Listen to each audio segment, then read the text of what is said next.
Yeah, a little smoky up there looking up towards your house. Oh, well, look at Smokey looking down to your house too. Yeah, I I know don't it. think there's any way to avoid it. Man, what a Yeah. mess. Yeah, I guess they opened the pass for cars. Yeah, but it's you got to be in a caravan, and then they send one caravan over, and then when it clears, then they send one back this way. So they said it's not saving any time at all. No. Uh, Good morning, everyone. Good morning, Dave. Morning, Dave. Dave, good to see you. Yeah, thanks. Rick's here. Morning, Dave. Morning, Rick. Hi, everybody. Where's that Ludke guy? He should be in here. There was a comment from Jerry that perhaps he had fled town for the smoke issue. Oh, He's camping at Chapman Reservoir, and he said he would not be in this morning. oh, He did go up this morning then, huh? No, he went up 4 days ago. Hey, look. No, he's down at the house. There he is. Hey, Hey, Rick. hey, Smokey. Hey, Smokey. It's good to see you. We're only home for 2 more hours. I told him you weren't going to be here, Bob. You changed your mind. Yeah, we hacked it out last night, and it's horrible. You had a So lot of smoke where you were. I thought you had pretty good conditions. no, you couldn't. Oh, where we camped, you mean? Yeah. Our camp, there was no smoke. I mean, you know, you could see the Milky Way at night. Hey, Clark, how's the weather up by your house? Any smoke? Yeah, it looks like we're in the Smoky Mountains here, but looking across the valley, it doesn't look too bad. And I don't smell anything, but We were thinking of going up the McClure Pass there and camping. I think you could do that and it'll be all right. But don't expect to get it completely out of the smoke because it's No, Yeah, then we'll go up toward Aspen because there's no smoke up there. we Yeah, think. Sarah's up here now. What's Pam's situation? Oh, okay. I thought I'd report on yesterday and today. Well, actually, yesterday and the day before. I had to drop wind off at DIA, and the route I chose to take was over McClure Pass. Well, yeah, over McClure Pass to Kebler Pass to Crested Butte. From Crested Butte, I went down to Almont, and then from Almont to Buena Vista. And from Buena Vista, I went 285 all the way into Denver, and it took 7 hours. There wasn't much smoke, but heavy traffic the whole way. Yeah. And I think, you'd have to say Crested Butte is jammed with Texans.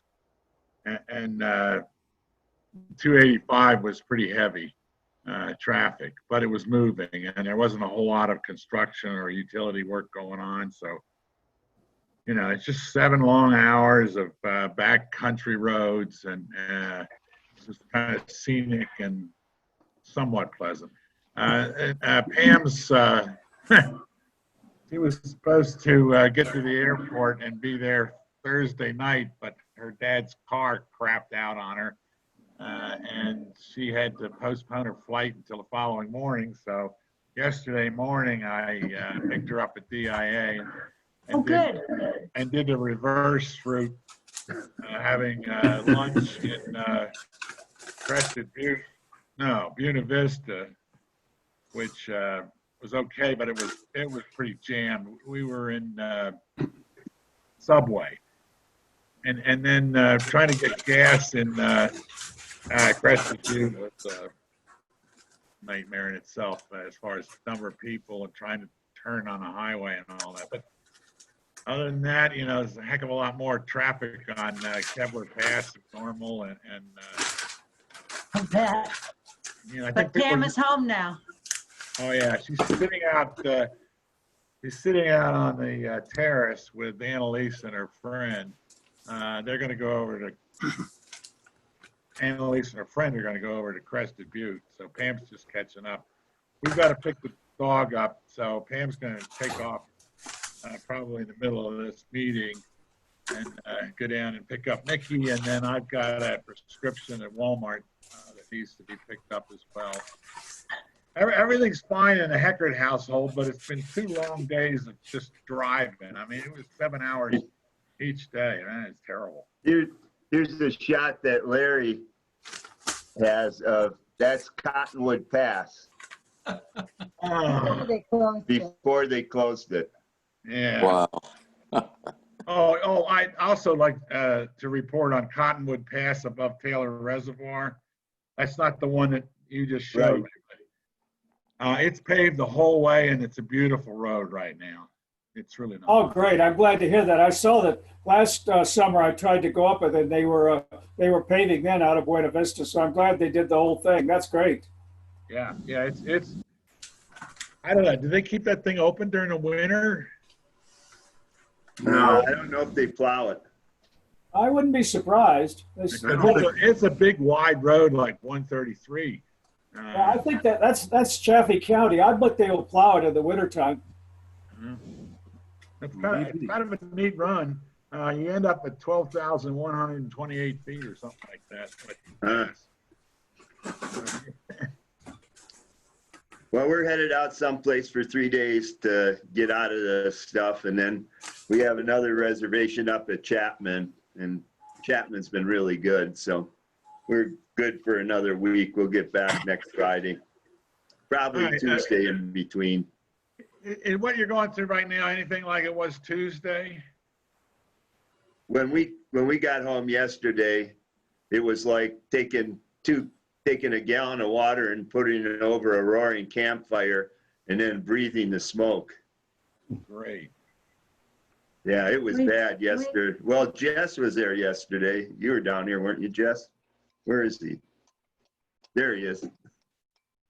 You're muted. You're muted. Okay. Yeah, I was in the one of the rooms, and it looks like you could just reach out through the window and touch it. I can look out through the window here. I can barely see the top of Basalt Mountain. That's the So yesterday. How is it going from Glenwood Springs to Rifle? It wasn't too bad. Look at this Newcastle stuff. was knocked out. He's at the waterfall. You can split a background picture.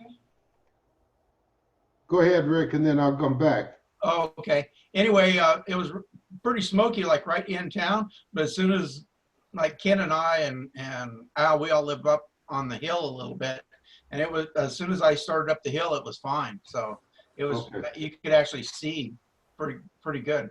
Would you agree with that, Ken? Good morning, Simon. For those of you who don't know, Simon's a new ham. I think he's up on. I think he said he was a mile up the dirt portion of Cottonwood Pass, but I may have that wrong. Your audio's muted, I see, Simon. Let's see. I'm going to unmute. There we go. There you go.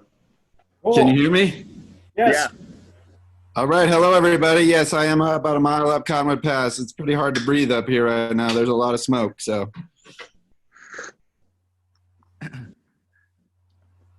So how was your trip, Ken? It was nice. We had a good time going down your road there. And I did find the turnoff very nicely, but I was surprised how rough that road was. Where did you go, Ken? Oh, we just went south of Silt there on Divide, and then over to Dry Hollow, and then down to towards Colburn, and then instead of turning right on Colburn, we went left, and we went to the other side of McClure Pass. Oh, okay, sure. You went down the Muddy then. Down the Muddy. Yeah. You know, there's some very scenic spots down there, so it was great. It's beautiful. The second half, I think, was a lot prettier, but the road is just incredibly washboard. It's fine. Well, it's because of all that traffic. We passed 500 cars on there a week ago. Yeah. You know, that's traffic it never sees. That's 526 is the road number. It's about a lane and a half wide. It's pretty good, other than washboardy, I'm sure. How was the air quality around? Well, I was hoping that we could drive out of the smoke. That was my intention, and we never did. It stayed smoky all the way down, and it was better. It wasn't as much smoke, but it still was Yeah. And as we went north through up to Glenwood, just got worse as we went up. How long did that take you? 5 hours. We made some stops. No ice cream at the general store. Very disappointed. We made a tour last Saturday, and I think I made a wrong turn. I intended to take the road that people sometimes used to go from Glenwood to Newcastle, and we went up through 4 Mile and headed for Haystack. But we ended up coming down West Divide, and I think I should have turned earlier to get so I would come on East Divide. Any of you familiar with that road or where you turn off? No, when we came back from Rifle a week ago, you know, it took us 5 hours, but I think, I thought you should be able to get from I know you can drive on 4 Mile all the way to Vega, right? I know you can do it. I've done it, but I couldn't figure out the road system. I mean, nothing's marked on those 4-wheel drive roads. We didn't have a map or anything, so it was just a long drive. It was, It's but pretty. it was a good drive. The road was really pretty good shape. We ended up coming down by the Divide Creek Cow Camp on West Divide, which was further west than I really thought I was going to be. But anyway, I think we needed to turn off at the very top of 4 Mile Park, and rather than going over the divide past the gas wells, but I'm not sure. I don't know. That was how we wanted to come home. We wanted to come down 4 Mile, but we couldn't figure out where to turn to get there. Right. It is a mystery. Yeah, there are roads there, but oh well. You can start, Clark. Yeah, I wonder, normally at this point, you know, we introduce everybody. I could try to do that, you know. Mark, before you get started, can we see if Eric has his recording going? Eric, you okay with the recording? Yeah, I'm doing fine here. So, Okay. All right. So I'm Clark Hector, K3NI president in Placida right now. And I think I'll pass it to Fred next. Okay, I'm Fred in Woody Creek, Colorado. My call's on the screen. So, I'm Sue. What, Susan? I'm Sue, N0DBY in Glenwood Springs. I'm Bob, K9MWM in Glenwood. Next. I'm Jess, W6CKC in Basalt. I'm Rick, KB0AHR in Rifle. I'm Bob, K0LN in Aspen. I'm Ken, KB0HP in Rifle. Dave Northrop, WB6JUI in Redlands, California. I'm 0TI, Aurora, Colorado. I'm Dick, KX6B in San Jose, California. Good morning. I'm Kevin, KD0MA in Spring Valley, Glenwood Springs. Also our treasurer.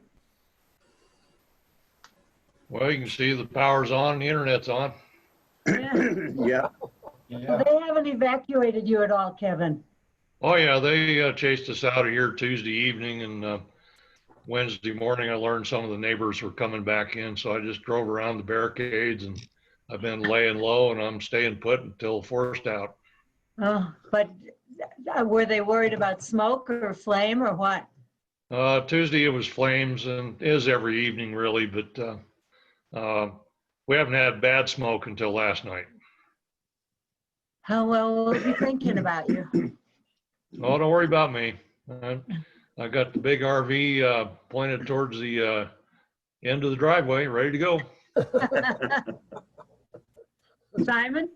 Yes, this is Simon, KE0GNR up on Cottonwood Pass. And we are kind of confused too. We're supposed to be evacuated, but then it's pre-evac and there's a map that keeps going back and forth. So we're trying to breathe a little bit here. Other than that, I'm waiting till they kick me out as well. Okay, I'm Bob PI0G in Glenwood. I think that's it, isn't it?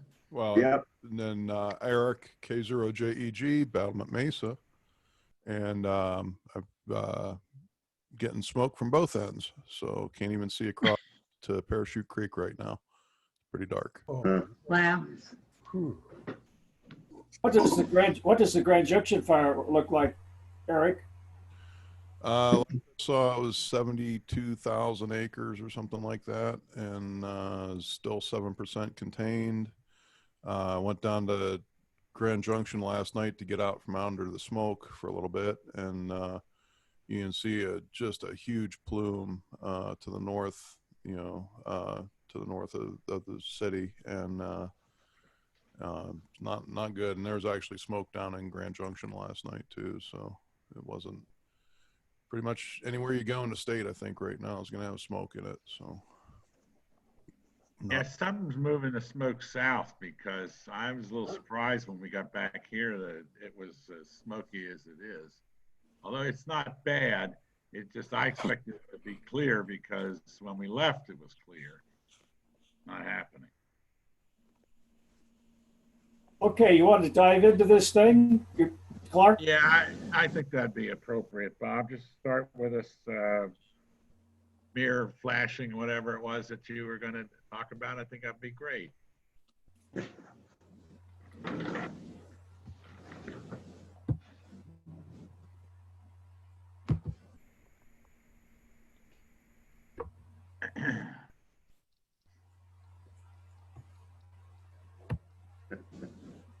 Okay. Well, as Fred and I were joking before the rest of you showed up, today would not be a very good day for heliograph. In fact, propagation would be just about zero, and it probably wouldn't be real usable. But the idea of a heliograph and using the sun have been around for a long time. I mean, there's all sorts of myths, primarily Greek myths. Of course, Helios was a minor Greek god, the sun. And stories about polishing metal shields to blind the enemy. There's even a folk story, again in Greek mythology, that Archimedes, supposedly using mirrors, was able to focus the sun's beam onto ships in a harbor and set them afire.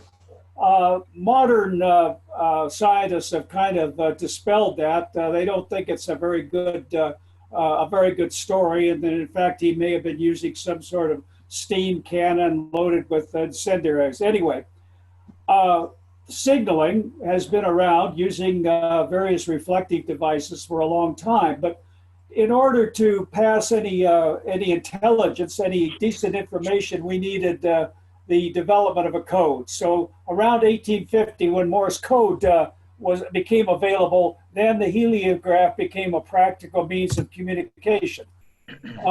Great Britain was probably one of the first to put it to use. They used it in India, and they used it in Africa during the Boer War. So the late 1800s, the British imperial armies were using this as a signaling device.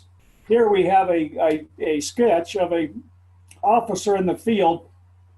Two things that you might notice is he's using a single tripod, just one tripod to support his instrument, and for some reason the British were big on round mirrors, and that's what they always used. It moved over to our part of the world during what some people have referred to as the Indian campaigns, and it was used pretty extensively in the American Southwest, Arizona, New Mexico, that part of the world. Again, this is a depiction of supposedly when General Nelson was just demonstrating the use of it to Geronimo. it was actively used. They did have, it became part of the signal corps. And in the late 1800s, especially in the Southwest, the heliograph was an important use. We have some indication that the Canadian Army still had heliograph instruments in their inventory until the 1950s. And there's also some reports that the Afghan rebels were using it in Afghanistan, at least at the time when the Russians were in there, and they may still be using it. If you think about it, it's really kind of a effective field communication device. It requires no power. It's fairly light. It isn't. It can be field repairable, with the exception, I think, of the mirror, and it is probably somewhat immune to eavesdropping, in the sense that the beam, while it spreads out as it gets further, is fairly narrow, and you have to be within probably 10 or 20 degrees of the station to see it. Anyway, let's fast forward here for about 100 years. We're in a campfire in the Utah desert. As most campfires like that, there's a heavy-duty discussion, and at least 3 of the participants were myself, Sue, and Bob. And this was one of the early meetings of this somewhat mythical ham radio club that has been known to meet from time to time at unscheduled events. But anyway, the discussion turned to whether or not the ancient peoples were able to use signaling devices. We had talked about mica, but those of you who are familiar with it, is a mineral really that is reflective, and it would be possible to signal over distances. And one thing led to another, and a lot of speculation and that sort of thing. And we finally got around to talking about this. This apparently is accepted as the world's record as far as a heliograph transmission was concerned. And this was, again, the late 1800s. It was from a peak near Durango, Colorado, to a peak near Hanksville, Utah. In other words, passing over Lake Powell, and 185 miles to spread the information. Well, we speculated about this, and I thought, well, boy, wouldn't it be fun if we could recreate that path? Also at this time, at the time that we were camped out, the Navajo power plant, the coal steam generating plant down near Page, Arizona, had come online, and there was a lot of discussion about whether or not it was causing air pollution, the smoke plume, everything else. And we speculated that while this wouldn't be very scientific, it would be interesting to see if our atmosphere 100 years later would support such a path, and whether or not it would be possible to do that. Well, as most campfire dreams are, jobs, family, politics, and everything else got in the road, and we never did get around to getting the 2 of us at the opposite ends of this thing and really putting it to a test. So that kind of died there for a while. This is a photograph of a U.S. heliograph station, if you will. Notice that this heliograph uses two tripods, one here, one over here. This is a shutter device. Think of a horizontal Venetian blind, if you will, and it simply opens and closes by a key that's down here on the side that breaks up the path of the light and everything else. So, and this is the light source. This is what reflects the sunlight. You'll see a dot right here in the center of the mirror right there. And you'll also see this over here. This is an aiming device. Those of you who are familiar with rifles or target shooting, think of a peep sight. This is the peep, and this is the front blade on the front of the barrel. But in order to use this system, we needed 2 tripods, and it had some advantages and it had some disadvantages. But for my purpose and everything else, I elected to go with what I refer to as an English design. This is all. This was actually designed by N5IB, who came up with this. This is designed to be supported by a single tripod right there, screws in. This is the front sight over here. If you could see it, there's a tiny hole in this mirror that you look through. And this is the key. And how this system works is that it tilts the mirror. In other words, the mirror can be turned on and off when you push the key. So when the key is down, the mirror is focused on the front sight over here, and the receiving station should see it. When the key is let up, the mirror is shifted up about 5 or 15 degrees, and it no longer is aimed over here at the sighting. This wedge back here, see the wedge and the piece of string on it? This is the tuning device. What it basically does is it locks the key so that it, if you will, it's continuously transmitting. And that's what you do, how you go about aiming the device and getting it set up. Any questions so far? All right. Here we are in operation. The sun mirror, which is up here in the center. When he was talking to us. The peep sight, that tuning device that I told you about earlier. Here's the key, and then off here to the right is the front blade sight. Any questions? These, of course, are adjustable. You could tilt this mirror up and down, rotate it back and forth. Same thing's true of this, because first of all, you focus the sunlight from that mirror to this mirror right here, and then this in turn. Previously, you have aimed this mirror. You've looked through the peep sight, using the front sight, the front blade sight onto your target, and then when it's focused on there, the light should be hitting the target. So, Bob, yes. When we were saying that we could see your light, but there was no way that you would be able to see ours, if we had a double mirror situation like that, we probably could have caught the sun and shined it on our heliograph, and you would have been able to receive from us as well? Yes, I would, but the advantage of, I could have seen you with just a single mirror, but the problem is you don't really know where the mirror is shining. In other words, you can't really aim it. The whole reason for this heliograph and the two mirrors or the sighting device is to make sure that the beam of light is pointed at a specific place. That's what I was doing, pointing at you specifically. You didn't really have any way to point back at me. The energy comes from the sun up here, comes down to this mirror. It's reflected off of that mirror onto this mirror, and then out through the aiming device. Now this, you can see the dot right there on the front sight. That is the energy coming from this mirror that would be keyed and would send the information on to the target. Hey, Bob? Yes. The kit. What I've done in the past with a single mirror is you stand, where you can see the person you're trying to talk to through a tree somehow. And there's a branch above the person and a branch below the person. And with the mirror, you can shine the light on those branches.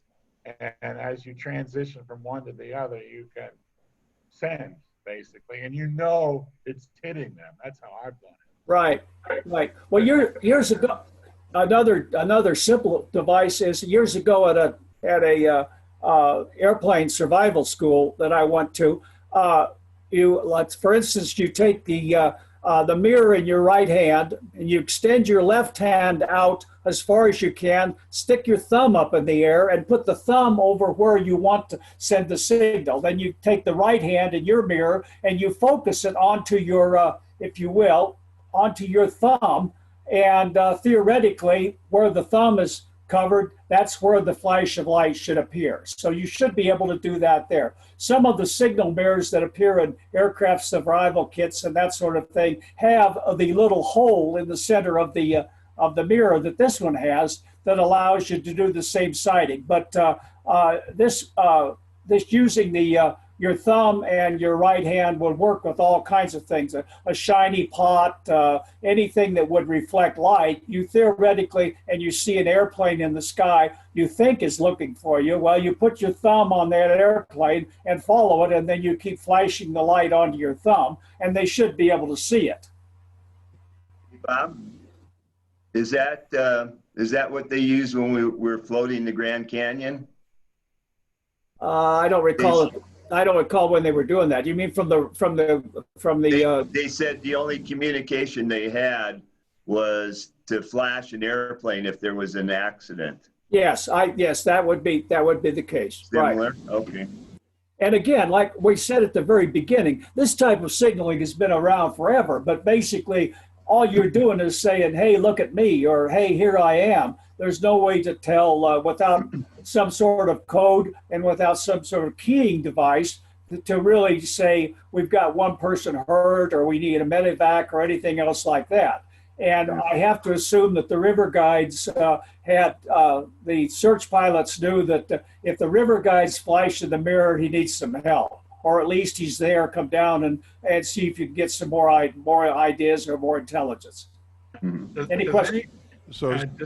Does anyone remember the 77 Sunset Strip series where probably Ephraim Zimbalist Jr. was stranded on an island in the Pacific that turned out to be a test site for an atomic bomb drop?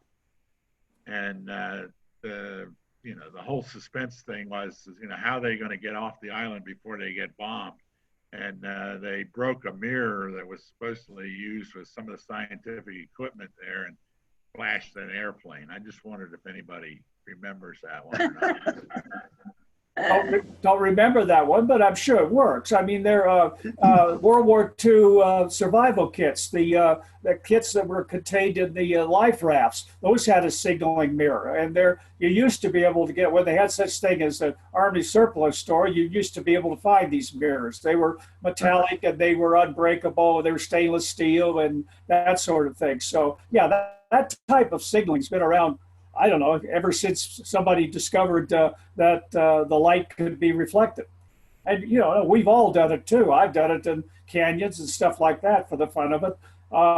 It's a little bit different than burning your initials into a piece of wood. You really need a magnifying glass to concentrate that. But anyway, it's been around for a long time. Okay, here's the real event. As you can see, there's an insert here, inset, I guess you'd say. And that right there is the flash. Whoops. That center picture is the flash that Bob and Sue were able to see from me. Here you can see I'm theoretically, and this is one of the problems, theoretically I have sighted using the front sight and the peep sight right here on Bob's house. Well, I'm not absolutely certain that it was Bob's house. And so that may, again, this is the practical problems of this sort of thing. And of course, we're on 5.2, which Geronimo, if he had 5.2, he could have eavesdropped while they were aiming this thing. As I mentioned to Bob after our experiment, I don't know that we could pull this off without 5.2. So anyway, but that's what we did for our experiment. We're approximately, I don't know, line of sight, mile and a half away from each other. And we did prove that it would work. I think there was some confusion as to whether or not I was going to lunch or whether Bob should send the cavalry. We had a little, that information wasn't clear, but I went to lunch anyway, and the cavalry didn't show up, so I guess the information got through. Okay, this is kind of an interesting, this is the guy that, and I don't know the background on N5IB, but he's obviously a a real card-carrying, medal-wearing nerd, because he's to put the math to this to calculate the ERP, effective radiated power of the 2-inch mirror that I was using there. And as you can see, the amount is about 0.6 of a watt. That's a true QRP signal. One thing I didn't mention, and I should probably go back to the previous slide for that. The beam width, like a flashlight beam or anything else, it gets wider the further it goes. And the beam width is approximately 45 feet at 1 mile. So I should have had, in my aiming, I should have been within 50 feet of Bob's house to get a good signal there. If I was on his neighbor's house, I'm sure that's more than 50 feet away, and he probably couldn't see it. So that's, again, one of our problems. I have not been able to, I've been gathering materials on this since the Utah camping trip, if you will. And I've never been able to find actually a field manual for setting one of these up. They're in the Fort Huachuca Signal Corps Museum down in Arizona, but I didn't feel like I could afford to have it copied, and they weren't willing to lend it out. And anyway, I haven't made a current research. There's some of it may be on microfilm, but anyway, I don't know how they initially set up these things. The squads that set them up consisted of generally 5 people. There were 2 observers with telescope or binoculars, 1 person who was charged with writing down the signal, and then the operator, and then a sergeant that was in charge of everybody else. So it's a 5-person squad, if you would. And I think they ended up camping up on these hilltops. We did see one mention of it putting in permanent sighting sites. In other words, they would put stakes out, permanent stakes that would take the place of this site here that we're talking about. And of course, the place where you were set up, where you had your light source set up, was marked. And if you aligned those 2 together, I was pretty sure that I was going to make it to Hanksville, Utah, or some other site that was active. Anyway, like we went through the math originally. Basically, to make a long story short, we end up with 0.6 of a watt as far as the calculated emission of this watt of the signal. He also went to the point of calculating the frequency to see if this was actually a proper mode and frequency emission for us hams. He calculated the frequency at 600,000 gigahertz. In other words, the sun's frequency. And we as hams are allowed to use anything above 300 gigahertz. So I think we were safely, I was safely transmitting. My license wasn't in jeopardy as a result of doing this. And my 0.94 watts was at least making it as far as Bob. Any questions? Well, as most of you know, I'm a QRP operator. I like low power, and that's kind of my way of thinking and living.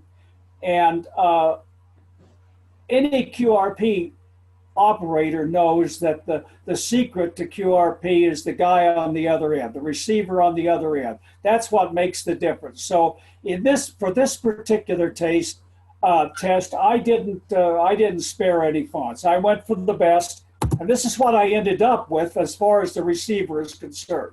As you can see. I do remember one other thing around the campfire, Bob. What's that? We were trying to extend the communication back to the Anasazis around 1200 BC or AD, and we knew they didn't have highly polished mirrors, but remember we were thinking of slabs of mica. Right. And we were checking out mica to check the reflectivity of that. So That's another little addition that we could probably try out. Okay. Any questions? So was that a kit that you did, or did you scratch build that? Half and half. Okay. Other thing that larger mirrors probably would have increased the surface area, probably would have given you a little more gain. It doesn't increase the size of the signal, but it increases the intensity. Right. Yeah. And so the flash would be as near as I can have been able to research, the flash that Bob saw would probably be the same the same diameter, but its intensity, the brightness would be much greater. Right. Yeah, because you'd get more. The surface would be, it's a power doubling kind of thing. If you have bigger surface, you're going to increase the amount of photons reflecting and all that stuff. The other question I have is, did they ever mess around with filtering light or anything like that, where you could have like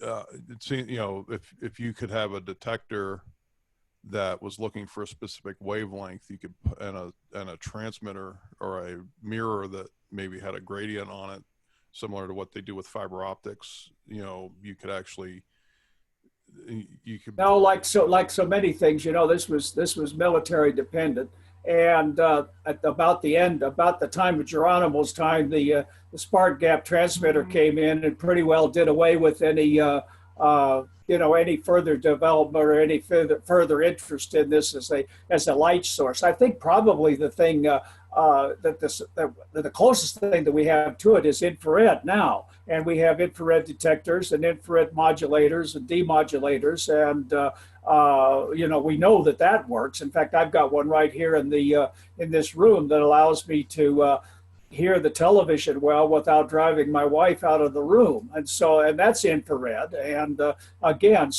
and that's line of sight, and and that's getting close in frequency and everything else. So the technology, if you will, was did go on. I have found in the literature, some reference to artificial light sources, and they claimed that they were able to, obviously this is a daylight only band, if you will, and they claimed that they were able to establish some communication circuits using artificial light, but I don't have any. It probably was right up there with the smoke signals as far as the reliability of what it would be. Okay. Yeah. Would you be able to use it with a full moon by any chance, with the brightness of a Colorado full moon? I didn't get that. Would you be able to use that with a full moon, the brightness of a Colorado full moon? Well, I don't know. Given Bob, I'm afraid given Bob and my experiments, there probably would be too much beer involved to make a practical experiment in the evening. So I don't know. Okay. I was a hard thing to point at too, because you were just, you from down there, you just saw vegetation. I mean, we went down to that location where you were transmitting from, and we had no idea where our house was. Okay, well, that makes me feel good that we did better than we expected. Yeah, like I said, we didn't. This was kind of a last minute thing. I was thinking about this, and I thought, boy, I've got to get out. And really, we got to have an actual test to see if it's possible. So. Yeah, and I had all kinds of weird ideas, the top of Sopris and that sort of thing. And who knows if we get, if there's enough interest, maybe we could do something in the future. But if you look at that guy has quite an extensive website, and he's done a lot of experimenting. He's made shutter devices and everything else like that. So he's really put a lot of thought into it. Yeah. Any questions? In the late 90s, mid 90s, there was a company using optical transmitter, lasers basically, to do optical transmission between skyscrapers basically. And they had these big mirrors that looked like almost like a searchlight, but they were for high-speed internet between buildings. And they had put together a pretty, a business plan to actually be able to distribute high-speed internet that way. And of course, fiber optics kind of, took over, and that changed everything. But because being able to bend light around corners is a lot more convenient. But yeah, it just reminds me of that is the whole free space optics thing that they were messing around with in the 90s. Well, I think NASA reflected a laser signal off the moon. In other words, Earth, Moon, Earth, or Earth, yeah, Earth, Moon, Earth. Yeah, that's one of the experiments that they left, that the Apollo mission left. So, the technology, or at least the idea, is still alive and being refined. And I'm not sure. I know that there is some infrared communication between ships, similar to the blinker light that is still on most large ships, military ships, and is still used. And there is some infrared. Again, the idea is that it may not be as susceptible to someone over intercepting it and that sort of thing, and the security. So I'm sure there's research going on all the time. It's still a frequency, and it's just a different, just a higher frequency than we're used to using. But I think the rules of physics are still the same. Hey, Bob, okay, well, do you remember what day that was? That we did that? What the date was? Susie has a video. Oh, okay. I pulled that insert off of the video. The video, while I appreciate you doing it, it's kind of well, I like I said earlier, I'm shooting for an Academy Award, and I didn't think that would fit in very well. All right. I thought it showed the flash really well, and that was what we were trying to do. Yeah. All right. Well, thank you. Thanks. Thanks. Oh, there's Richard. Hello, Richard. Hi there. I'm sorry. Hello, Richard. I mean, taking my brother-in-law's carburetor on his lawnmower apart, and completely slipped my memory about the meeting, although I've got it in my diary there.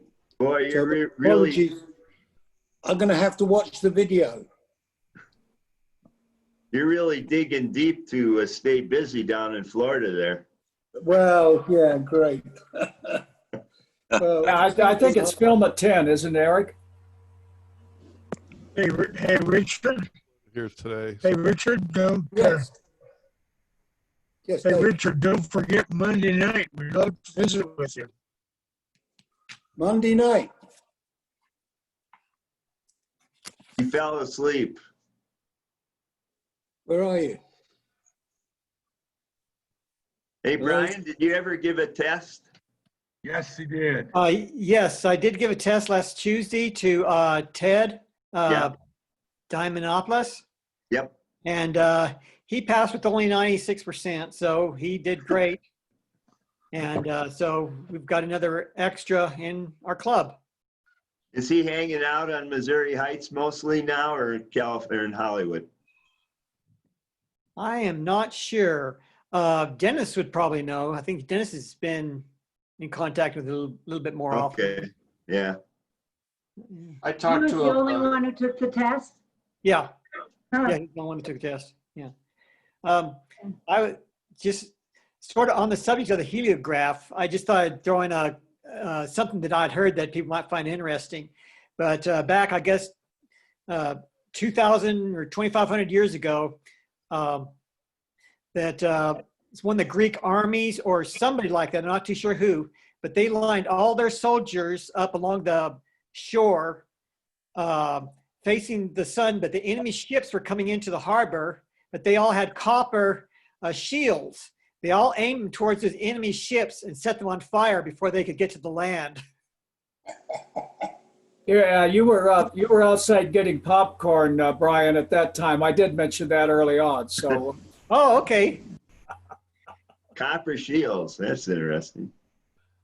Yeah, the reflection of them. Yeah. Busters tried that once to see if it worked.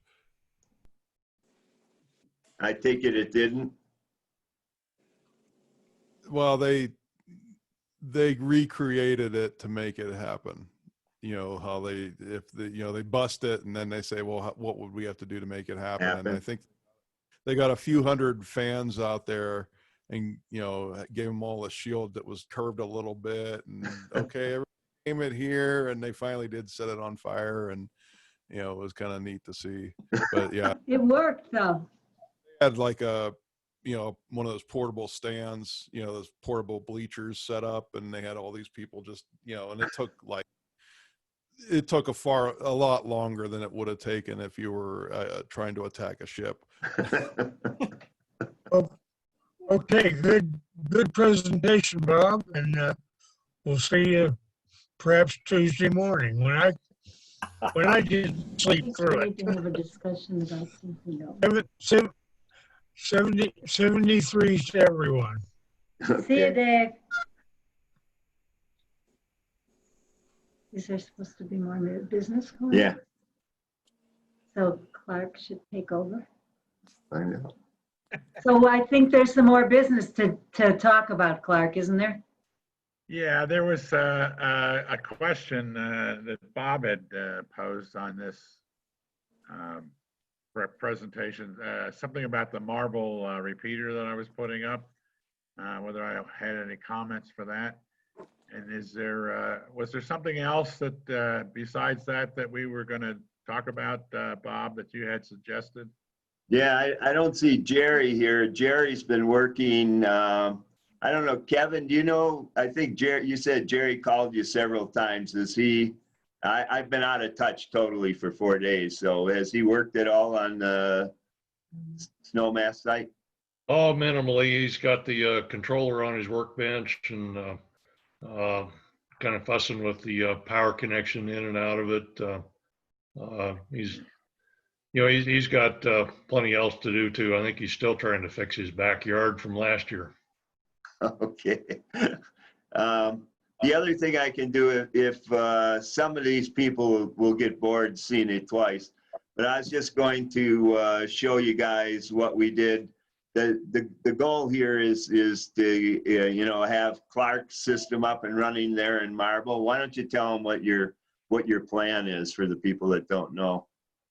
Okay, this plan started 2 years ago at a breakfast meeting.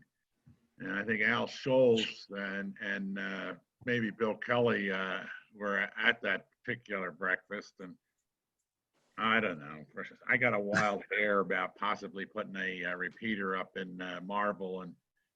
And Bill offered his site and Al offered some help and some equipment and that kind of stuff. And it ended up that Andre sold me a repeater that somebody else had put together a long time ago. It's a 146.76, I think, VHF repeater with a UHF link radio that came with it. And I got that a couple of years ago, and we tested it out one day in Carbondale, and it seemed like it worked. So then the plan was to just figure out how we were going to set it up in Marble. And I got together a VHF antenna, an omnidirectional stick, and a really nice from Fred, I think it was, Chuck, got me like a 10 element Gaggy UHF beam, and Al supplied me with like a 6 element UHF beam. And I tried to make the link radio work from that site to the UHF hub on sunlight, and it just never proved to be reliable. I mean, I tried it. Some days it would work, some days it wouldn't, some days you couldn't even get close. So I finally decided on trying All-Star, and I think you know that I've been checking in on All-Star through the winter. An All-Star node, and that is essentially the link radio setup. And I think it's similar to what Bob had done at his location with a couple of Baofangs I think he's using. In my case, I'm using a old Motorola police radio and a new, it's Chinese UHF transceiver. It's all programmed and interfaced to a Raspberry Pi. And it operates through the standard system, which connects to Vail. And then from Vail, it's connected to Anvil Points, I believe. And then from Anvil Points to Sunlight. Any questions about that setup? Okay. So everything has been tested out and tried. I only once tried the UHF connection from Marble to my house. And that requires the reflection off of Cedar Mountain, which, by the way, I cannot see right now. The wind has started to come out of the northeast, and it's really smoking up in here. So Sue and Bob are thinking of any more coming up the Crystal River, don't bother, because it's really getting smoky here right now. But at any rate, I'm in a situation where I got a tower, 2 tower sections from Jim Legg, and I designed and with the help of my 2 boys here in the last week or so, we designed a tilt-over base, which I don't know if it'll work or not, but it's a triangle where you can pound 3 stakes in the corners of an equilateral triangle. And it's got hinges on it so you can tilt the tower over.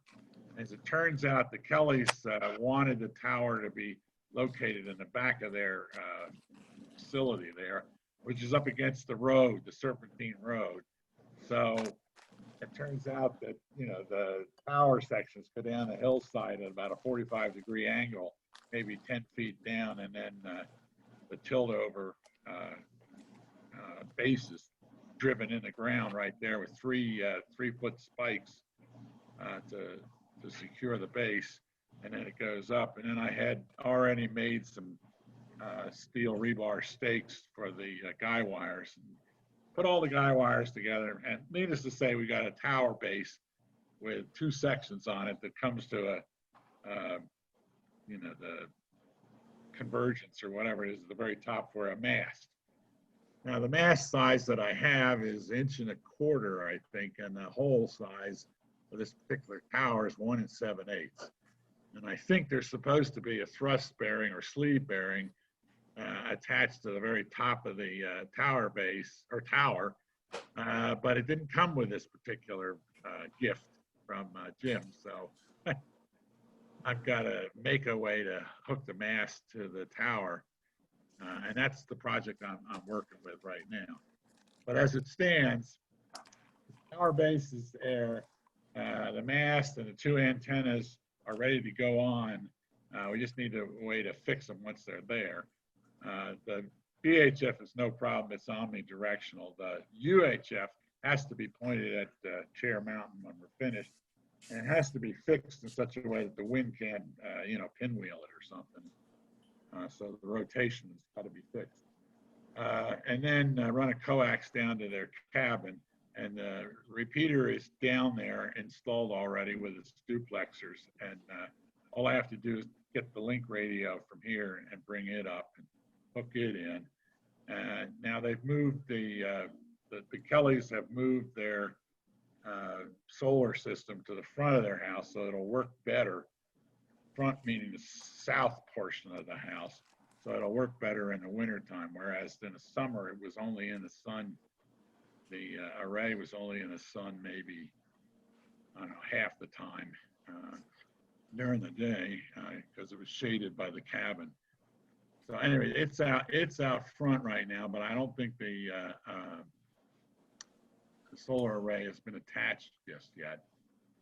But the batteries are new and have been moved to the south side of the cabin. So, and that's like 20 feet away from where the duplexers are. So I'm going to need 20 feet of heavy copper wire to run over to the repeater, but I don't think I'm trying to think what else needs to be done. Oh, I know what it was. Bob was talking about having come across the Colbrand Road to our house. He got 2 two 80-watt panels off of Anvil Points, and I've got them out here to be attached, if we can, work them into the solar system. So my goal is to put this all together, get it to work, and I'll be watching the tower and the guy wires and that sort of thing to see that it'll stand up to the weather and the conditions that are there, and the solar system works and all that through the fall. But the goal is to try to get it to run through the whole winter. We'll establish it, and then we'll see how it runs. Now I have to, one of the things, I have to maintain the link at my house. So I found on All-Star, I get kicked off every night around midnight, I think. So every morning I have to go up and do a *3, whatever it is, there's a command, and it links right up normally. Not always, but normally. So there's a little bit of maintenance required in making the All-Star link work that I'm going to have to do every day at my location here. But hopefully I don't have to go up to the Kelly cabin in the middle of the winter, because yeah, although the road is paved, I mean not paved, but plowed, I'm not sure I really want to go up there with my Jeep unless I put chains on it, and I don't feel like doing that. So anyway, I'd like to just see it get through the winter anyway. Hey, Clark? Yeah. I'm sure N0AFO Frank can set you up to permanently connect. Yeah, he probably can. And that's one of my objectives, is to get Frank to figure out what's necessary. And I don't understand. You're going through the same thing, right? You have to reconnect, don't you, in the morning? The only reason I do it is because that my handy talkies have to be charged all night to work again the next day. So that's, if I have another rig too, probably just like yours, a TYT 450 rig. And once I get that working, then it'll be permanent. There won't be any issue like that. So, all right. For the moment right now, I don't mind, because I didn't expect it to be completely maintenance free. In fact, I really enjoy the experience of working on a repeater and putting it together. And it turns out it was a lot more, this tower thing was a lot more than I expected, because, I've got ground rods to run and suppression to hook up, and ground wires. Oh, and the Kellys say that their stove has a St. Elmo's fire effect when the storms come on. So they want their cook stove in their kitchen. They grounded to the system, so that won't happen. So I do have things to worry about that are related to the fact that it's on that mountainside. Yeah. Yeah. So anyway, I had another proposal, and one of it is we have all this. The last thing I'm going to show you is what we did going up to Anvil and what we proposed to solve that problem. And that's, solving it is pretty easy, but actually doing it is hard. We always have had a problem in Aspen, and we get a lot of complaints that they can never get into the sunlight repeater. And one of the things I'd like to propose is to simply get one of the people up there, Sheldon or Steve, somebody up there, just buy a commercial All-Star node, okay? Install it in one of those, the best location we can access, somebody's house where there's internet, and just put an All-Star node up there. And at that point, anybody who's in Aspen with a handy talkie can work into the system. So that's kind of my proposal. We don't have to do anything other than think about it right now, but I'd be willing to try to find out who has the best location up there. But that would absolutely solve our problem. They wouldn't have to worry about trying to get into Snowmass, which is problematic in itself. And they would have full access, so that, for whatever it costs, it'd be under $500 for a commercial node with the antenna and whatever you need, okay?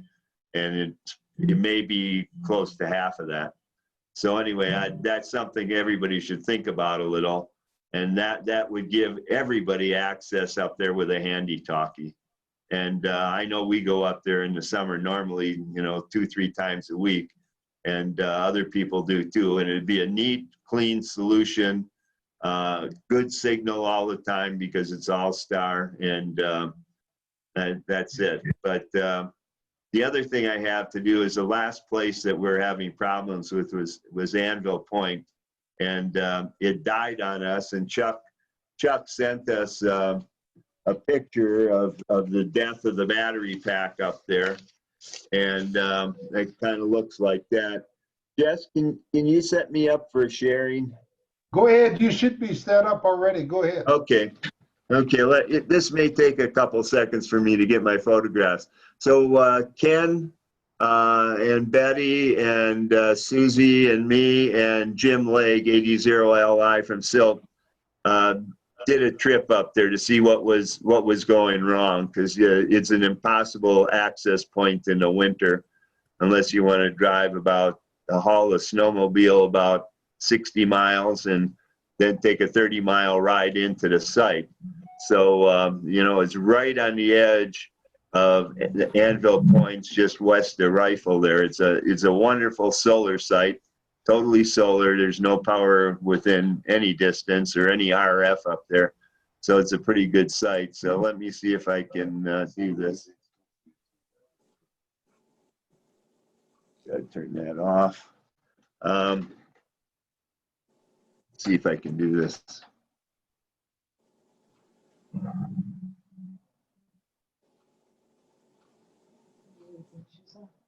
What? Why didn't I get?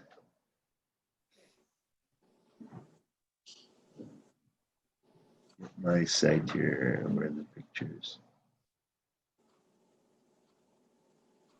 Where are the pictures? They're in the background here. You need to pull them up on your screen, open them.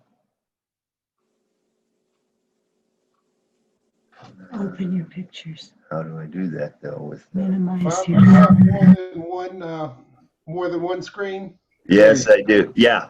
Are they over here? Yeah, I got them right here now. Okay, are you seeing that? Yeah. Okay, let me. I got to do this. Yeah. There you go. Okay, so that's the top of the JQS trail.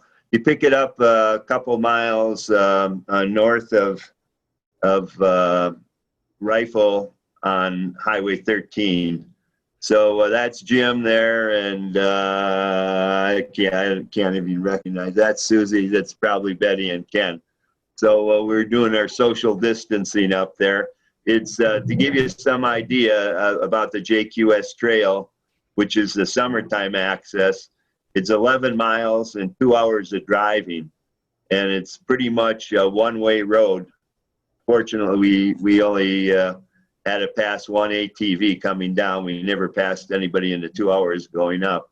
It's not a popular drive because it's kind of difficult. Let's see, what's the next picture? Oh, I can do this. Okay, so this is the road. To give you some idea how you drive, this is how most of the road is. It's pretty much a Jeep road, or I'll show you Jim's vehicle. But this is how you snake up the whole side of this cliff to get up there, and it's the same way all the way up. So it's kind of a fun drive. Unfortunately, they tell you once you're up on top that you shouldn't be doing stuff like that, okay? Two-wheel drive probably won't make it.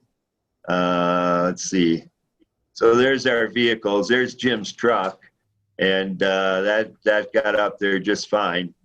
So here's the antenna system, and I don't know, Kevin, maybe you can help me out on some of this. Right now, is this the 3 gig link? Kevin? Oh, Kevin's on the phone. Anyway, I think it is. This is a stacked dipole with a diplexer. So that's 450 and 2 meters. And here's the shack, so to speak. And it is a shack. It's terrible. These are the solar panels we're currently using. And we have 8 panels left up here that are still part of the raise that ExxonMobil gave us.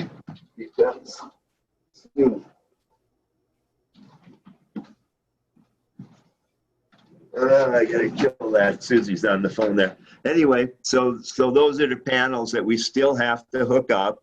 What we determined was these are the 2 panels that we gave to Clark for his site in Marble. We took those down.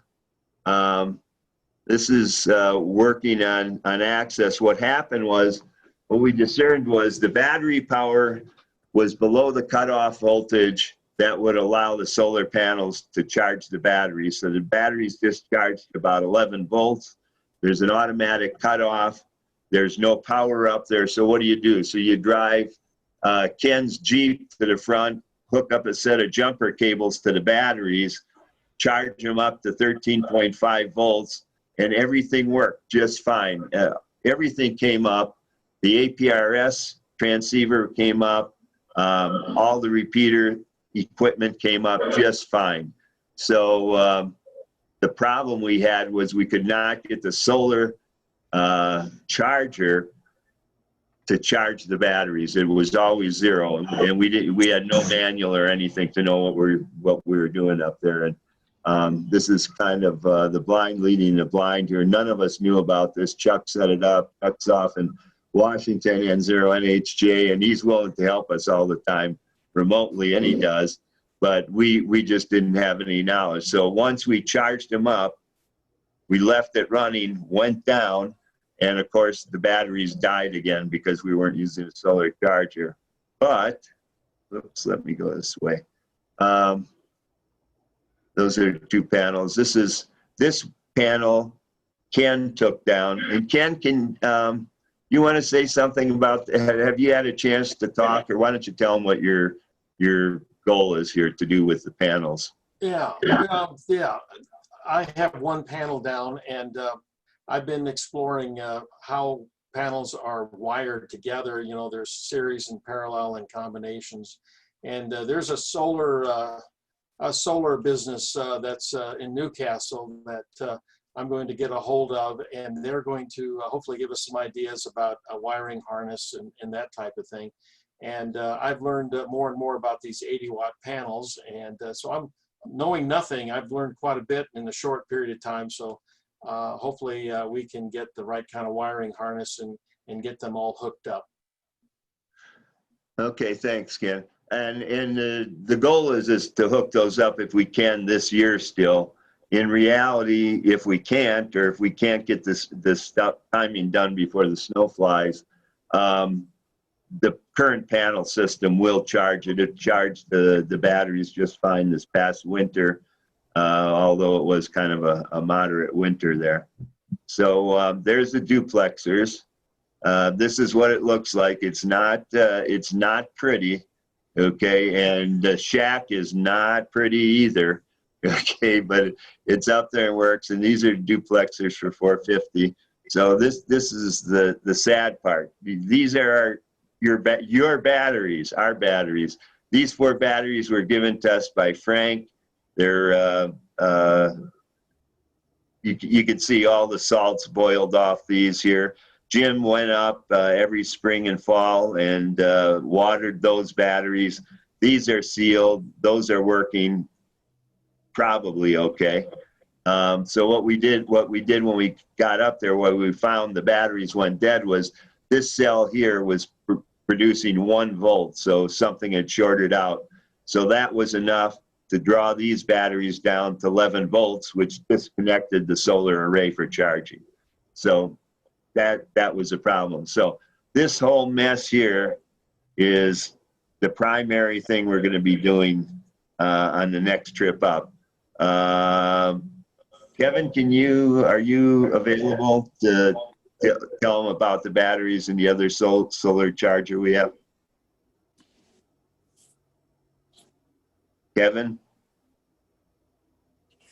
Okay, I was on there. I just unmuted you. Oh, okay, sorry.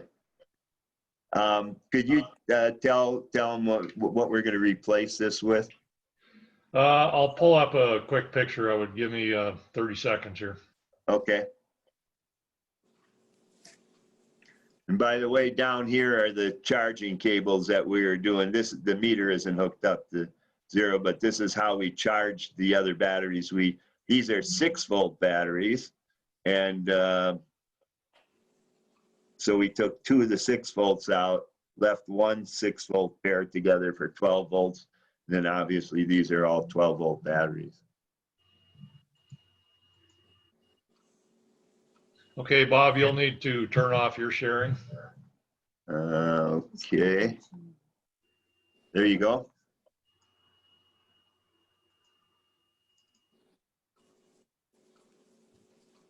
You guys see those? Yep. Okay, that's what we're getting. They're about 130 pounds a piece. I believe they're an AGM battery. I forget what that stands for, glass mat something, lead acid type battery, but they're maintenance free. And who makes the solar charger that we're going to be using? Do you know that offhand? Yeah, I've got that here too. Okay. Let me find it here.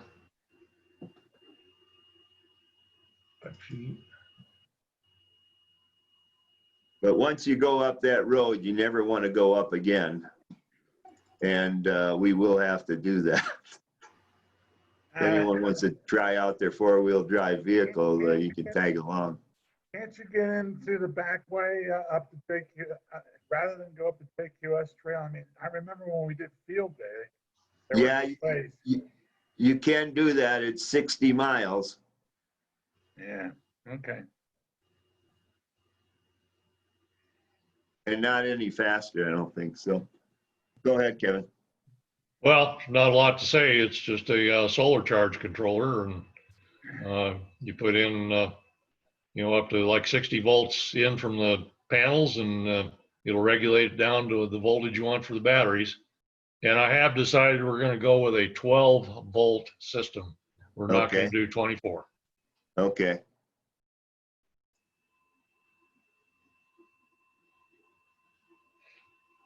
Let's see. Okay.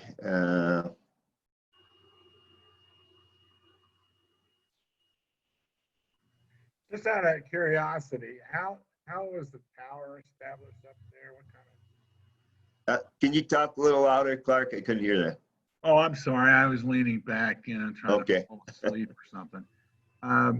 The tower itself up there, who and when was that put in, and is there concrete at the base or what? I don't, Ken, do you remember if that tower has a concrete base? Yeah, it did. I don't know how deep it is, but it did. Yeah. That's Colorado Connection, isn't it? Yes. We traded the. Yeah, originally, it was a Garfield County TV translator site too, and then a Colorado Connection, I think, came in and installed it, and they in turn gave it to us. Yeah, it's got a pretty long history. Ken found out that W0DET was instrumental, and I don't know what, Ken. How did that work out early on?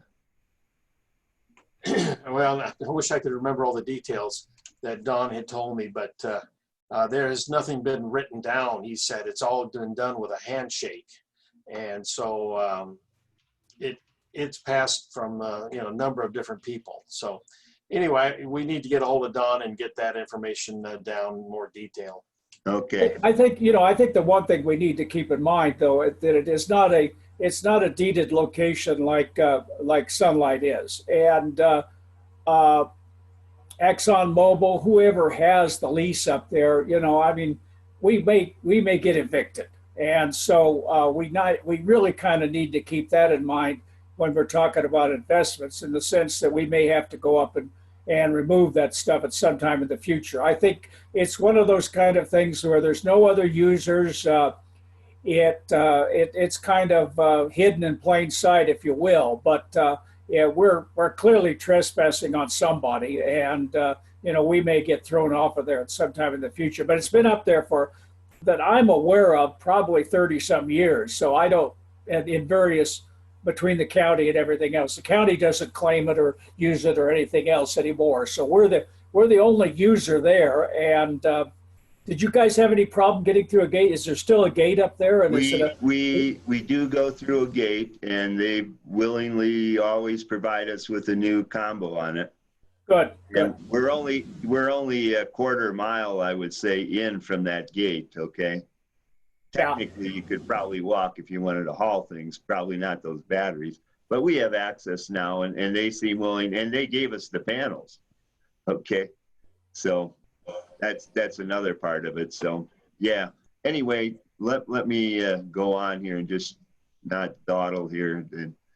Before you do, Bob, a quick question for Bob. Would prescriptive right or adverse possession play into this at all? No, because it's the federal government's actually the owner, and you can't possess them. Well, I went on the county's GIS system, and it appears that is private land under XTO Energy. It's not the Naval Oil Shale Reserve. Okay, well, the other paragraph 2 of that principle is that if you went on with permission, you can't convert it to an adverse. Okay. So we're what we folks call tenants at will. So my question is, if we're thinking about doing something, moving snowmass to Aspen and looking at somebody's house with a permanent site there, would we think about the same kind of concept here and maybe use Rifle or someplace like that and do the same thing here that we're thinking about in Aspen?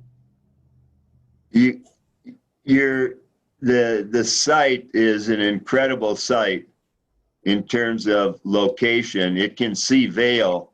And so even though currently now I talked to Frank, N0AFO, the route that we took for to link in the Vail repeater, okay, the 6-1 repeater in Vail, was to use this as the link site to Sunlight. But the way the current system is set up is, Frank told me as of a couple of weeks ago that they are linking to Sunlight for some reason. I guess it can be done. I don't know. Do you understand that at all, Kevin? Is that the antennas just are suddenly starting to work at Sunlight, or there's a path there now that wasn't there before, or what? I knew he always switched back and forth between the two of them, and typically Anvil was a little better for some unknown reason. Yeah. But with Anvil dead, I think they just went to Sunlight, and it seems to be working. Yeah. Long term, Pete had it working through an All-Star connection just fine, but when he sold his place in Avon, they lost that connection. I think that's going to be their ultimate solution. Yeah. Okay, so here's some more of the equipment that's up there. This is to shed off the lightning. So that's the input from the solar panels are coming in here. The antennas are coming on here with lightning arresters, I guess. I can't see it. Can't see it, just see the folder. Say what? Bob doesn't have the ability to share. Bob, switch over, do like an Alt Tab or something to change over to the other window. Okay. Says yours shares. Should I go to new share? The folder that has the pictures in it, not the. Okay.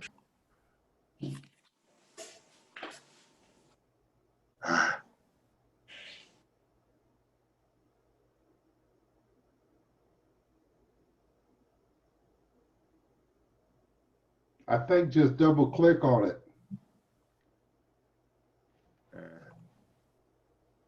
Yeah, hit Am I okay now or not? Are you seeing? What we're seeing is just the folder that has the, like if you were on a Mac, it'd be called the Finder menu, but or the Finder window, but it's like where your drives are and all that stuff.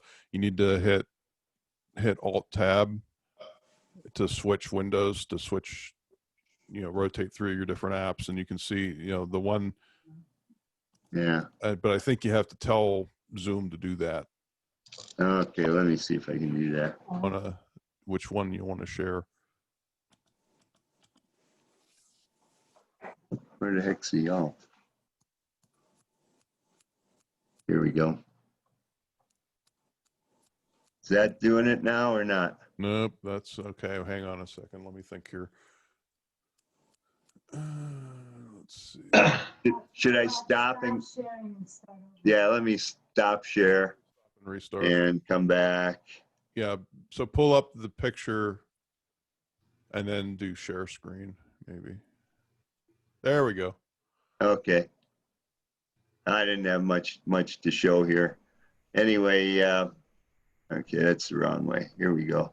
So anyway, that's what's going on. So the final trip is we're gonna try to do one more trip before the snow flies, and this is the repeater stuff.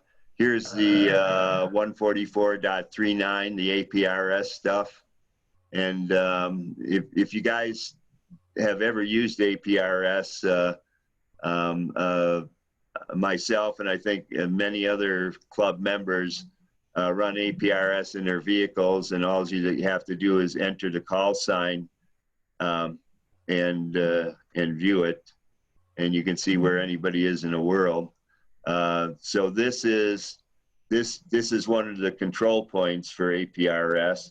So this is a Cantronics packet unit in there, right there. And again, I'm going to go through all these. Susie and I, we sat with Ken and Betty for a while in Rifle till 5 o'clock, and then we decided to go home, kind of on the exact route that Ken took yesterday that he's telling us about. And this is what Glenwood Springs looked like that night. There was no traffic moving. To go from McDonald's to our house took an hour and a half. We're doing about a block every 15 minutes. And this is how the traffic was tied up. This is the Lowe's and stuff in the center here. And everybody had their brake lights on. And here's where you had to move in West Glenwood at the roundabouts to get on. And here you can't see this part, but this is 6 and 24 coming around in front of our house. Okay, going out there. So all three of these places had to merge onto I-70, which was one lane due to the South Canyon fire. It was a beautiful shot looking at it, but traffic is sure screwy in Glenwood Springs these days. Anyway, that's the last thing I have. Anybody else have any questions or whatever? So Ken's working on solar panels. Kevin's getting the cabling together for the batteries. And once we do that, we'll try to set a date to go up there and install all this stuff. So hopefully one more trip this year. And like I said, it appeared all the equipment up there is intact and working, but the batteries need to be replaced. We need to do some cleanup. Susie and I think Betty have volunteered to paint the outside of the building. We probably got to put a little more tar paper on the top of it. And if we ever remove the solar panels, then we'll probably put just a little cheap sheet metal roof over the top. But Bob, did I understand you that Anvil is not working now? That's correct. Hey, Bob, I got some sheet metal. Thank you. I like the Jeep. Oh, God. If you like red. Yeah, that'll probably be next year, though. Okay. Yeah. We'll still be here. Yeah, because I think taking those solar panels off the roof, we gotta. Well, you saw the inside of the building there. It's it's raw plywood and it's been up there forever. So you gotta kind of be careful what you do and how you do it. still pretty substantial though, and doesn't look like it's going to blow over anytime soon. But that's it. Any other questions from anybody or comments? So I do have a comment. Yeah. I've got, some of you may know I have a D-Star repeater, and if you can maybe stop sharing your screen, I'll show the new controller that I have for it. Let's see. How am I going to do this? I think just stop sharing at the top, maybe. Okay, hold on. Yep, there we go. So this is the okay. the old controller that I had, which was you know, it's 5 years old, so it's vintage at this point. Is no longer useful. But this new one here is the latest and greatest, and it will do D-Star, DMR, P25, NXDN, and Fusion. All in one box, and it'll translate between them and everything else. So I'm getting that ready to go. And one of the things you can do that is cross-link to All-Star. So that might be a possibility if you have a DMR or a D-Star type repeater or HT or radio, and you're in this area, you might be able to use that. It's not up yet, but that's the plan over the next few weeks, is to get that going. So. Okay, so where would you install that? So it's at my house. You know, it was just really just to play around with D-Star, but it is coordinated. You know, it's a K0RV repeater, and so if you want to, you know, if you have a DMR radio, from what I understand, this will just this will figure it out. It'll you know, you key it up and it'll figure out receiving, or either, if not that, it'll have to go to a different mode. But you know, I have D-Star radios, but you know, I plan on getting a DMR radio as well. So that's a whole other thing. If you're already set up with that and have a hotspot, you should, you know, if you do the Brandmeister thing and all that stuff, you should be able to get into it. If you have D-Star, for sure, you know, I'll have that going because I'm most familiar with that. But that might be an option if we tie that in through the All-Star. Eric, is that like an XLX reflector?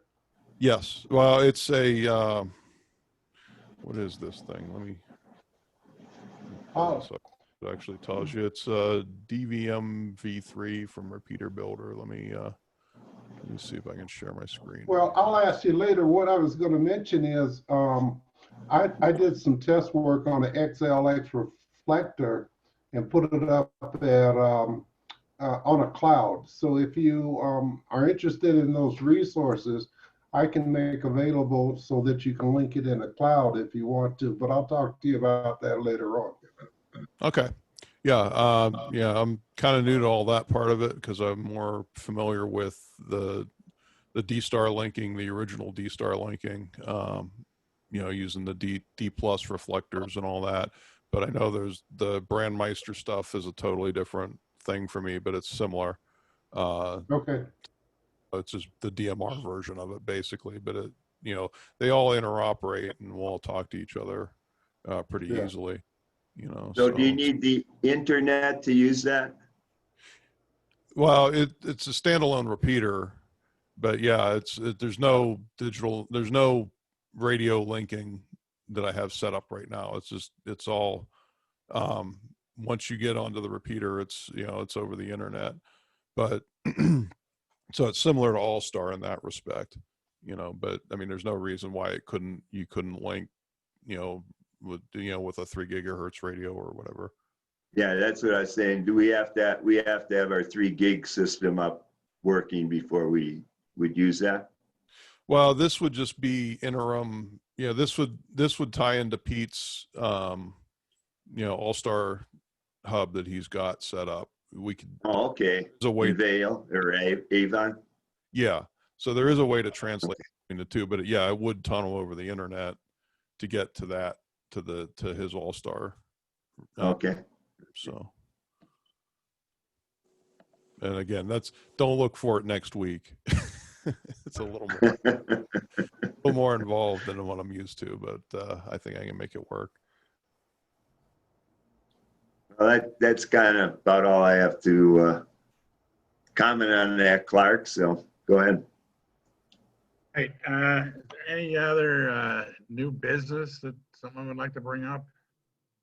Well, I'd like to go back and ask about what was Bob was talking about, replacing that snowmass repeater. Naturally, I'm very interested in it. So if any time frame, any thoughts on how you proceed, Bob? No, I just thought about that a couple of weeks ago, that it sounds to me like a solution to our issue in Aspen. And it's not to replace the snowmass repeater. It's in addition to that. Well, you know, I'd be willing to work with whoever to put together a little subcommittee, study some things, and then bring it back to the club and say, here's some thoughts and findings.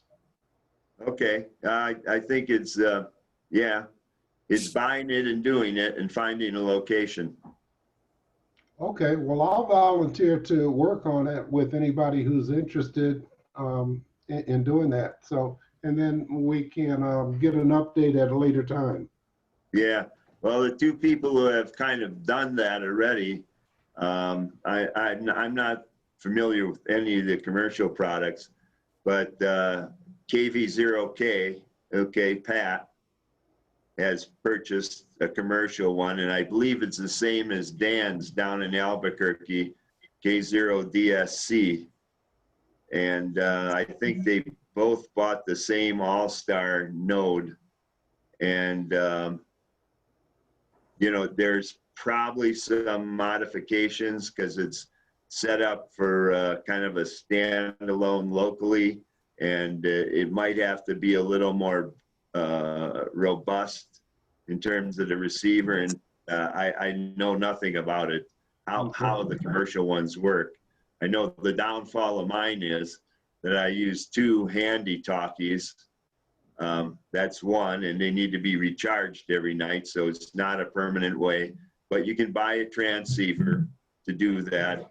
And I'm not sure when you buy the commercial product if you can get a radio with it so that you don't have to do that recharging every night. And the other thing is you generally go in on a simplex frequency on 450. So you have to have, you know, a handy talkie or a radio that runs on 450. But because of the way they work, they easily, you know, you can talk on mine any place in Glenwood Springs. So, you know, it's not a hard thing to do, but you have to learn a little bit about the commercial products out there, see which one is best, or, you know, some pricing stuff. And Kevin, can you think anything else that might be a problem or a way to do it? Bob, I'm sorry. I was just kind of background listening. I'm working on other things here. So, okay.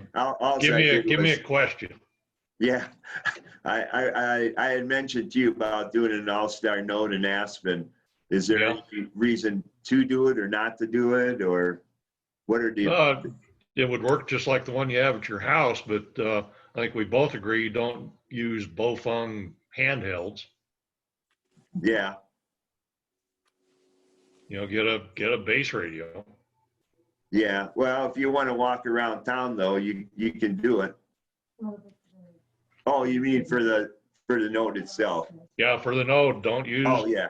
No. cheesy handheld. Use a base radio. No, you got to use the base radio. Yeah, yeah. Which is about, I think, what do we pay for the TYT? Is $50 or something? Oh, there may be 100. I don't know. 100. Okay. I think it was close to 100. Okay. I would say if the club is going to buy it, I would buy a better radio like an Olenco or something like that. Okay.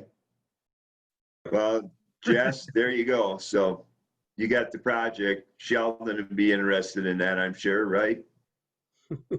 Would you be happy to Yeah, be able to work with a handy talkie in Aspen any place.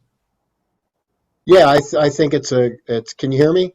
Yeah. Okay. Yeah, I think it's a good idea. And the other thing which I was always pushing was the areas around here where there is no cell service. So, heading up the pass, a lot of trails that you go hiking on and stuff like that. You just clip a handy talkie on your belt and you can communicate, I say, can I pop in there on that one? Talking about that, my next door neighbour was up the hill with her 3 children and the dog. And I think there was an article in the Independent last week about it. And she was doing a hike up, I think it was the Boy Scout Trail or somewhere around there. Yeah. And when she looked down, the damn fire was coming up the hill. And she was very lucky to be able to get back to her car with the 3 little kids and the dog. But the point she made was that she couldn't make a phone call. Yeah. From where she was. She couldn't make a cell phone call. And so when I get a chance to speak to her, I'll tell her she ought to become a radio ham. But what's his name, didn't he? What's his name? The guy who was, I've forgotten his name now, the assistant principal of the Sopris School. Oh, Yeah. Joe. Joe, yeah. I mean, Joe actually became a radio ham after he fell off his bicycle, broke his leg or something, and he couldn't make a phone call to get someone to help him, and that inspired him to become a radio ham. So he had a handy walkie that he could use. Yeah. Yeah, Just he a was in thought. Moab when that happened. Yeah.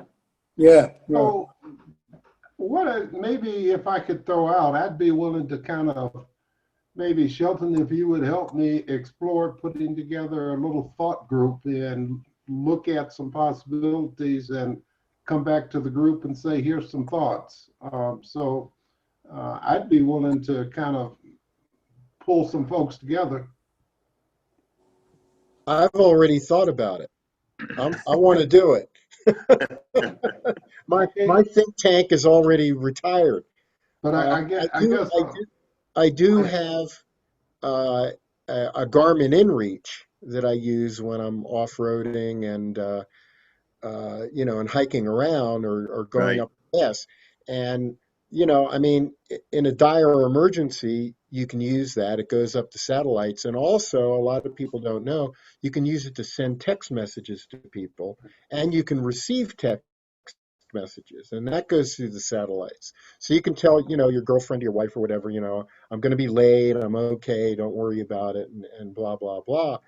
But again, it's not the same as having, your wife or your girlfriend having a radio or a handy talkie, sitting in the kitchen that's just turned on, and you can go, hey honey, I'm running a little late, or whatever. I mean, it's really handy. And as you know, I have pushed with the city and the county to put up something, obviously at their expense, and talked about there being no communication, and they don't want to do it. I mean, they like the idea of it, but for whatever reason they just don't want to do it. Yeah. Well, yeah, I think the other thing is, once you guys work out what the price is, I think at that point you could actually, if it's of value and coverage will be, what you're talking about now, what kind of coverage would it have? It's still going to be line of sight. So that's one of the issues, but there's also the issue of, if the price is right, so to speak, people may be willing to put an all-star note at their home and pay for it themselves, or establish one some other place, or have the club buy another one if it works. And the linking is fine. When we used to do the Ride for the Cure, Ashcroft was the far limits that we could use our repeater as. And you had to have high power. You had to be running 50 watts, so you had to be mobile. But we always had a station out, you know, at Ashcroft. That was the furthest out one. Sometimes we'd have to relay from out there. But if all star nodes were, you know, they can be tied together, and you can have more than one, you know, simple as that. And you can also, if you have cell service, you know, you can be riding down the highway and set up a hotspot on your cell phone and be operating All-Star and talk, you know, directly to the 88 repeater. So, you know, that's a nice feature too. The RV people use that quite a bit. Bob, Okay, Jess, you're on then. Okay. Shelton, I'll start with you, and I know that Steve is probably interested, so we'll start there. And anybody else who has the interest, just let me know, and we'll get back. Is that okay, Clark? Yes, that's a great idea. Okay. Just let me know and we can Zoom or whatever, you know, we need to do to pull Yeah. this off. And You got the it. other We'll start person off is that way. N0MID, Bill, Right. is another person. He's down lower. Okay. And Fred, I don't know if you want to be involved, but you're over that way, so you might have an interest in it. You're muted.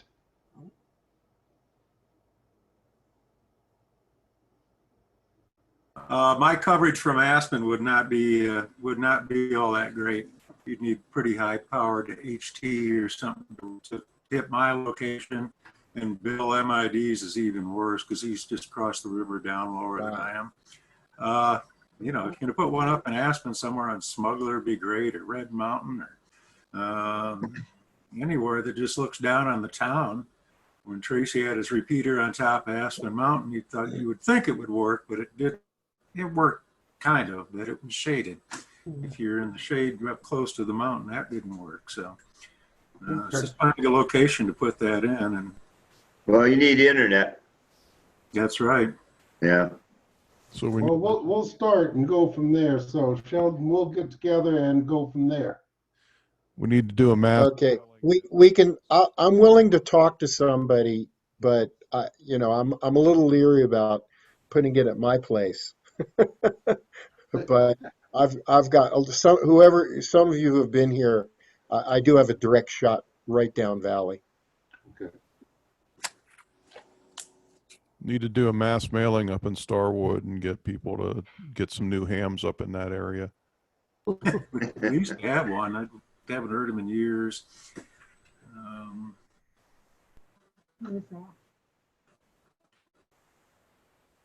Maybe, you know, when we had the site, the Highlands, when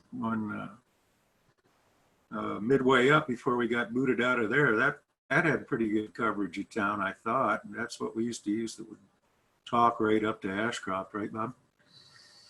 Yeah. I tried to do it at the mine, the Smuggler mine, and they were all for it. I mean, they said, yeah, you can put it in one of the trailers up here. Everything will be good. Don't worry about it. And as some of you may know, the mine was sold. And the new owners don't want to have anything to do with this. I mean, there's all this garbage up there just sitting, you know, doing nothing. But the idea of putting up, you know, a standalone whatever, you know, on top of something, they won't give any, they won't give permission. I'll ask again. Okay, I'll ask some people around, but that's also a good spot. Yeah. Yeah, I don't know, your house versus Steve's, there's a big difference there. You know, he's in town, but you know, if you're in town, you don't need to, you're using the internet for the backbone at that point. Yeah. And if you're any place in town, you're going to get it, but you're not going to get it as far up Independence Pass as we can get with 88 right now. So yeah. Well, they were also using my house as the end repeater when they had the Crested Butte Aspen races. Oh. The bike races, yeah. Yeah, yeah. So it went from Crested Butte to Aspen Mountain to my house. Uh-huh. That's interesting. Did Sheldon do that? Yeah, this Not is Sheldon. No, I meant Ashton. Yes, yeah. Okay. Yeah. He finally picked up all the stuff, which have been here for a long time. Anyway, yeah, sorry about that, but that's what I meant, Ash. Yeah, he is. I haven't talked to him for quite a while. Okay, I don't know. That's all I have. So Jess, you guys, you and Sheldon and whoever else you'd like to do, that's good. Over to you, Clark. Okay, I wanted to make one more comment. The tower that we put together will need to be tilted down and the antennas attached and the coax and all that. And it's a three-man job, we found out. I had the two boys and myself working on it, and I don't think two people can do it as handily as three. You really need the three people. So I will be looking for volunteers, two of which good possibilities are not in this group today. So that's okay. Jim and Phil. But you know, I will need a hand, and I try to get maybe Liam Kelly to help out. But that's it. I mean, everything else I can do myself, but that I really can't. Oh, and the other thing I was thinking of, you know, once it's up and running, I'd love to have somebody, you know, hiking up in Fravor Basin or over into, you know, Crested Butte area and just see what kind of range we get at that location, because it's like what we were talking about at Sheldon's area. You know, it's nice and it's up on a hillside there in Marble. But hell, when at the top you look out, you know, you look up at the passes and the different valleys, and you know you're not really got a really good sight. It's not like Anvil Points. So you know that's part of the learning experience of being open to probably do that next summer just to map out what we get there. But if somebody wants to volunteer for this fall to just take a good hiking trip. And we could run a test to see what kind of range we get. That'd be fantastic. And with that, is there anything else that anyone wants to add for this meeting? Is there something I've missed that we should be covering? Or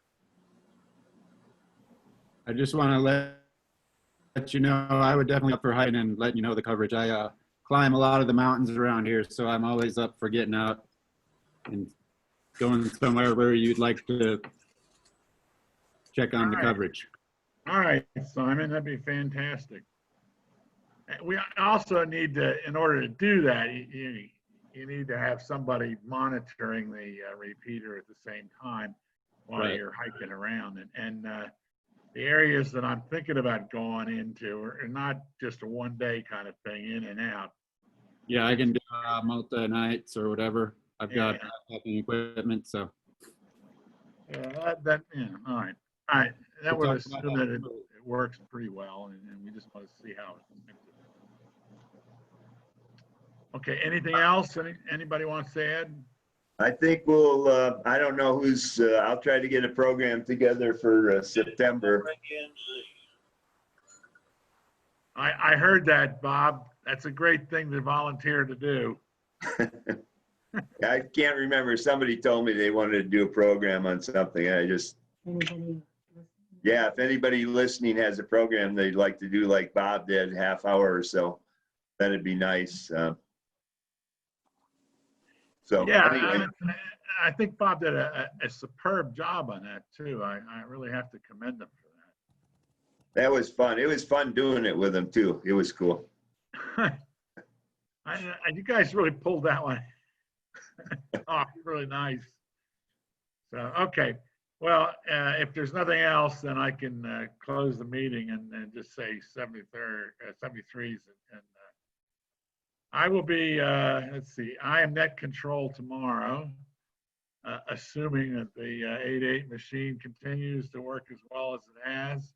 And also, I will be at breakfast on Tuesday. I tried to check in, Bob. I tried to check in on the Zoom sessions. Is it still running on Tuesday, or is it just Monday night for breakfast? No, it was running Tuesday. More people check in on Tuesday, but it was kind of hard. It's kind of hard, I think, to do it on a cell phone. We heard you talk a couple of times, but then I don't think you were always hearing us really well. I was only on there for a short period of time anyway. Yeah. I just wanted to check in to let people know how things were going at the different Zooms, or the breakfast and Zoom session, really. Yeah. All right. But we could have Jess maybe make a note of that if Clark signs in Tuesday morning at breakfast there, that maybe we should wait like till 8:15 or 8:30 and we can give you a call and or some prearranged time, so you know, we could see who was there and what was going on.